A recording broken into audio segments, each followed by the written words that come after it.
our light that must shine upon Hyrule once again. Now go.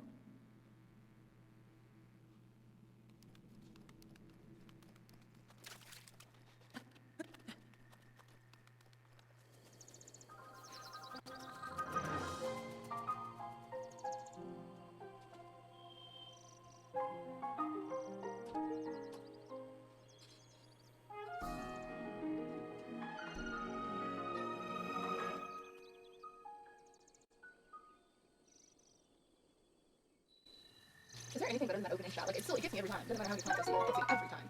So I once saw a dude, and his whole goal for like the opening of this game is that he was not going to climb until he had to. And so I watched him for 15 minutes push the boxes and barrels in the Shrine of Resurrection over to that ledge so that he could just hop on top of those because he was not going to climb.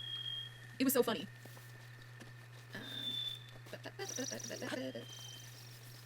No, Gamer Class said, would you like to info dump about Zelda for 10-15 minutes? And I said, absolutely, I would. You have made a grave mistake. I don't know. People who start this game and like the genre of playing Legend of Zelda, or like playing Breath of the Wild, making things as hard for myself as possible, or like putting really unnecessary restrictions, I messed up. Is so funny to me because it's like Zelda, but I do the whole thing without clothes, or Zelda, but I beat Ganondorf in under 15 minutes. Zelda, but I don't climb. Zelda, but my only weapons are brooms. Like, it's so funny to me. I love it. It's my favorite genre. Yeah, I'm gonna like immediately head to the desert because I need to talk about the Gerudo. Like, I need to talk about the Gerudo. I have a whole thing. There we go. My controls are messed up again because I just finished playing Devil May Cry, and so, you know, my brain says, no, that's not how you swing a sword, this is how you swing a sword, it's not how you swing a sword.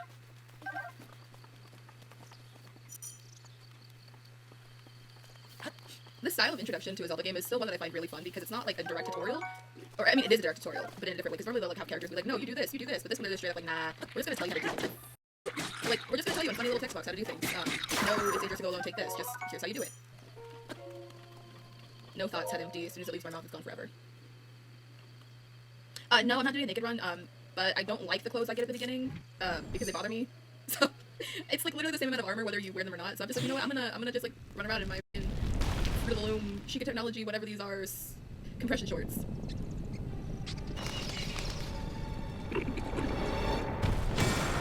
I remember playing this game for the first time and absolutely losing it when this happened. Yes, I was talking about tutorials. So, like, instead of them being like, here's how you swing the sword, here's how you do something, like, just straight up like, nope, here's your weapons, here's your bows, here's how you use your thing, if you're seeing like, it's just a little text box instead of, like, a character guiding you through it all, which I think is really fun.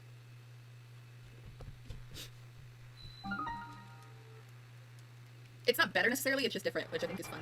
I don't remember if they did that in Skyward Sword. I can't really play Skyward Sword. I came over to my friend's house and watched her play sometimes. So which doesn't really count because I don't remember it. They might do that in Skyward Sword, I don't know, I doubt it.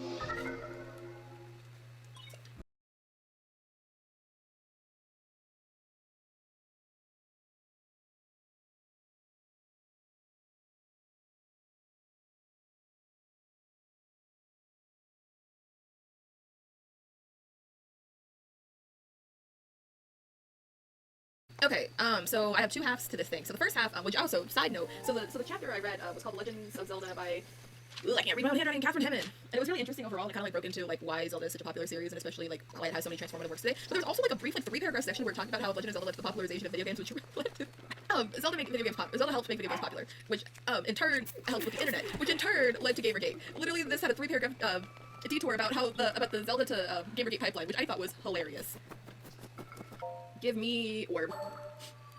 Okay, so I was going to talk about Zelda, the history of the franchise, and then I got distracted like 3 different times.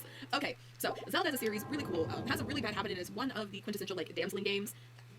Has a bad habit of damseling. Is one of the quintessential damseling games. There we go. Damseling, aka putting one of the only women characters as a damsel in distress. This is the second option for women in video games. You have 2 options in games. You can be fridged or you can be a damsel. 2 options.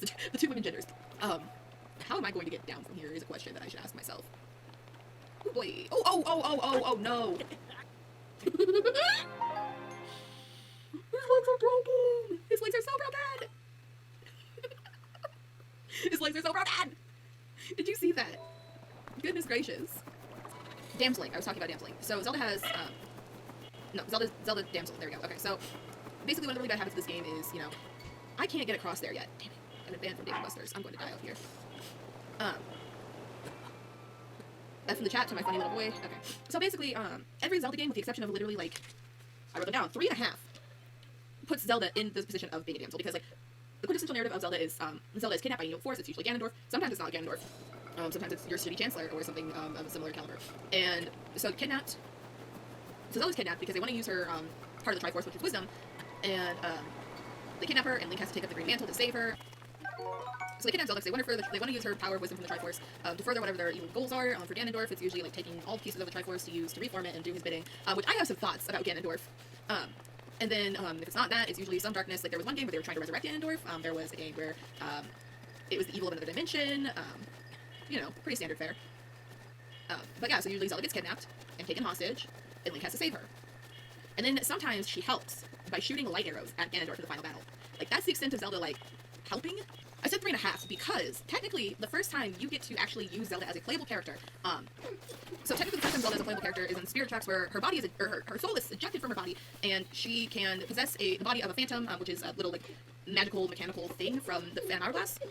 She can possess those bodies in dungeons and use them to help solve puzzles, but technically, like, Link is, I am about to get crushed by Link. Technically, she's still not really, like, playable because Link is directing her around, but that's the first time that you can, like, use Zelda, which I think is interesting, and a lot of people have been really hoping that in Breath of the Wild 2, that Zelda will be a playable character, because it seems like you two, like, Link and Zelda are on equal footing. It's also interesting because Breath of the Wild 2 is one of the very few times where a Zelda title has been a direct, like, numbered sequel, because, like, you've got, like, sequels, but then you've, like, this is the first time since really A Link to the Past 2, where it has been a sequel in title.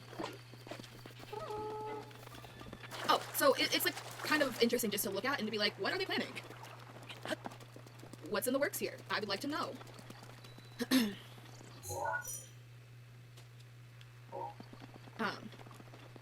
Yeah, it's also, a lot of people are really hoping that this is going to do something new and break the cycle that's been around since chronologically, since Skyward Sword, which is where this whole curse was introduced. People are really hoping that this might break the cycle of Ganon being inherently evil and the reincarnation of, like, fated enemies. Because the whole thing about Zelda is every game, for the most part, is a reincarnated iteration of the original, like, Zelda, who is the direct descendant of Hylia taking human form, or Hylia taking Hylian form, and then Link, who's the descendant of, or, like, who's the reincarnation of the hero, and then Evil, which I don't think it wasn't Malice in Skyward Sword. Let me actually Google what it was. Demise. It was Demise. I remembered. Who needs Google? I'm Google.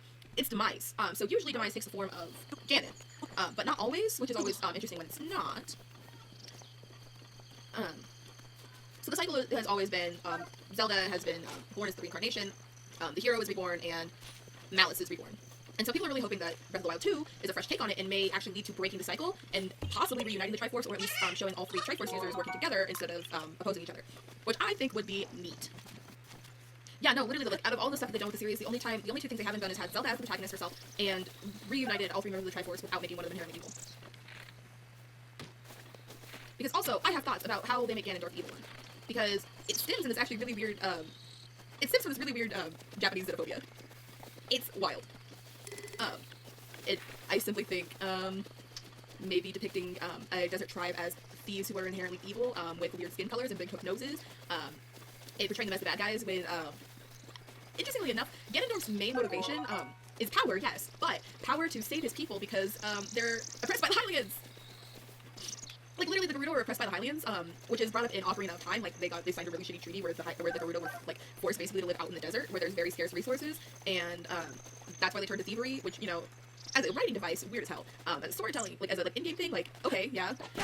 And so Ganon initially goes to, like, renegotiate the treaty, basically, in Ocarina of Time. Like, did he do a bad thing? Absolutely. Ganon is a villain, no question. I'm not saying that he's not. However, what I am saying is, maybe Gerudo stereotypes bad and should be reconsidered. Because then they didn't get much better in Breath of the Wild, where they just turned to, like, heavily sexualized giant women, which don't get it twisted. Don't get it twisted. Love the big women. However,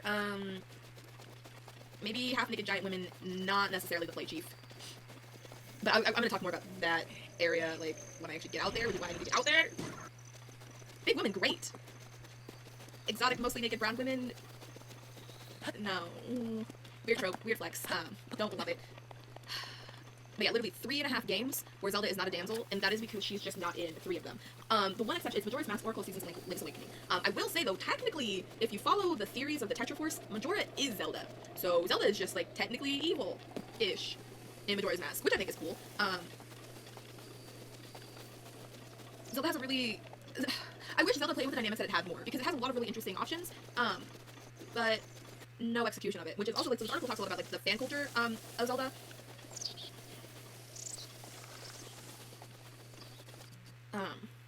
Like, you know, obviously, like, you've seen a lot of the art, that's been going around forever, of, like, fan comics, where, what? Oh, no, bye. I always forget this Talos is here. Like, okay, so there's all those comics about, like, what if Zelda was the hero, or Zelda's internality, like, internality in general, or what if we talked about, how she feels about all of this, why did she go through with this, I like the idea. I like when people make things about how they're all aware of the cycle, and they try really hard to break it, but they can't because fate. I think that's interesting. I think it's interesting when they switch who has what pieces of the Triforce. I think that's cool. I think that Zelda has a lot of missed opportunities as a franchise, and I think it would benefit from, you know, doing some cool shit maybe. Like, it does plenty of cool stuff, don't get me wrong, however, there's so many different dynamics you could have with the series, but they haven't done it yet, which is funny considering I'm pretty sure Zelda has like 18 titles. Ganondorf's thing is also incredibly weird when you remember the fact that half the time when he has boss battles, he turns into a big boar. Like, that's another weird thing to remember. You remember that? How he just turns into a literal animal? Which, you know, bit, uncomfortable. You know, I still think about the comic where I saw Zelda, but she had courage, but she was evil, Ganondorf with, wisdom, and Link with power, and Link and Ganondorf had to pair up to stop Zelda. That was cool. I think about that comic every day. The other cool thing about Zelda that I really like, is how, so Shigeru Miyamoto made Link to be androgynous because, Link was meant to be able, to be projected on by everybody. Like, everybody was supposed to be able to relate to Link, which is why, as protagonists, they don't talk, and they look like that. I like to joke, and a lot of my friends like to joke that Link is trans both ways, because no matter what way you swing it, Link is not cis. Like, Link could be a trans man, trans woman, non-binary. So I had a point. So Link was made to be projected upon, which makes it always really cool when people make their own, like, especially with Breath of the Wild, there were like a huge influx of Link Sonas that came out, basically, where everybody was designing, like, their own Link, basically, and it was cool as hell. But anyway, queer people and trans people love projecting onto Legend of Zelda. No. Like, if you hand people this, like, little ambiguous twink, people are gonna project. I do really like the mechanics of this game, though. It's, like, super fun. I like the stealth mechanics. I love the runes and how useful the runes are. It's a really fun spin on things like the bomb bag. It leads to some really interesting puzzles to solve, especially out in the wild. I love, like, just being able to find, like, collectibles aren't new, but I do like the fact that the collectibles are, like the Korok seeds. They're fun. And they're nice because you don't have to have them. I don't know. I simply just think that maybe framing the Gerudo as the two stereotypes of either being untrustworthy, brown-skinned, desert-dwelling people, or being overly sexualized desert people, I don't think those are two good options. I also don't like the little added transphobia that they just dropped in there for no fucking reason. Like, was it necessary? Was it kind? Was it helpful? No. Then why did they do it? Oh, I also know, so Link is gender, right? Like, Link is gender, but Zelda also gender. Chic. So, for earlier in the week, I had to read two pieces that were related, and so I read one about gay people in video games and the history of trans people in video games. And so they brought up a really good point, which was Zelda, but specifically about Chic. And I think Chic is cool and underrated, and should have shown up in more games than just Ocarina of Time. IMO. I also think it's cool that Zelda got to be both a pirate and a ninja. I also just like Tetra's design, like, she's just cool. I just think she's neat. You don't get Tetra in the other games, you get Tetra in the little Wind Waker series games. I also know that people, like, hate Skyward Sword, but they're cowards, and don't want to admit that without Skyward Sword, Breath of the Wild wouldn't exist. But it is also, I think, just really cool that, like, fans love this game series so much that they were like, they, like, dig so many, like, they put so much time into this, they make all these transformative works, they take a lot, they make a lot of space for themselves in the gaps because this game is full of gaps specifically for that purpose. Like, you know, the gender stuff, the sexuality stuff. There's also a really popular thing about Link being either mute or selectively mute or deaf and mute because they don't talk. And so there's a lot of really cool headcanons about Link signing, and I think that's also cool because disabled fans have, like, been able to make niches for themselves as well in this game. The piece I read also talked a lot about how Zelda opened the door for a lot of transformative fan works. So there's not just the emulators and the fan translations that were done a lot of times. Oh my god, what? But Zelda kind of gave way for a lot of transformative works, not just the emulators and the fan translations, which fan translations really happen a lot for the games, but then also for the manga series that came out, which is interesting. Oh no. Fan translations for the mangas. And also, there are Zelda-specific fan game jams as well, which is always really cool. A lot of them are hosted on itch.io, which, itch.io, really cool website, really good for games, both video games and tabletop games. Music, I know, is also on there, webcomics, all sorts of stuff. I mostly go on itch for the games, though. And there's, like, a Zelda, Zelda as a protagonist, female Link, just woman protagonist game jam a couple years back that was really cool. I really liked that. I forgot I have to go to Kakariko Village first, so, like, literally I'm not going to be able to get to Gerudo Village to actually talk about the scene I wanted to talk about. But basically, like, there was that one scene that we all know at this point where the guy was like, hee, I'll give you these Gerudo Vice clothes to dress up, and oh, aren't you so cute? Like, the really weird, like, predatory, like, hee, you're so cute. Like, it was weird. Shit that I pulled, that whole scene, plus the entire time where when you're in there, like, they're, like, the massage parlor, they're like, ooh, you have such a boyish figure, where we're all by here, like, all this stuff, where it's so weird, like, it's just, like, really weird, unnecessary, like, trans misogynistic microaggressions that I don't appreciate and made me uncomfortable to play. However, coming out of that, I did really like the idea that highly gender is more based off of presentation than actual, like, whatever, and based on how you present yourself is how people will recognize you, which I thought was kind of cool to think about, because the reason that people don't kick Link out when they're dressed in the traditional Gerudo clothing is because they're presenting themselves as a bi, which I think is interesting because like it's like you can change right in front of the guards and they won't say anything, which is like just in-game mechanics, but like from the meta-narrative perspective, I think it was really interesting how people saw that and were like, okay, what if we made it this thing though? I thought that was cool. It also like the whole thing with Sheik, where it's like Sheik presents male, and so therefore Sheik is trans mask or just like a trans man. We're not gonna question it because this is how Sheik is presenting himself. Like I just think like the fan canon ideas like that are really interesting. So I think it's cool that something like very positive came out of like an incredibly uncomfortable negative like scene, but I still wish they hadn't included it in there because it's not even like the first of its kind or whatever. But like if I'm sitting here vibing playing a funky little adventure game, I don't necessarily want to be like, oh yeah, microaggressions, like weird micro like. Would you like to microdose with oppression right now? Would you like to be uncomfortably reminded that this is your existence and that your existence is a joke for our amusement? That part, not so fun. That's what I really like. That's part of the aspect I wanted to talk about, but also like there's no way I'm getting to Gerudo Village today, so you know, that was my other analysis. Aki, you're welcome. I wonder, am I gonna get to see Faroche? Because, let me tell you, the first time I ever saw a dragon in this game, I lost my mind. It was unbelievable.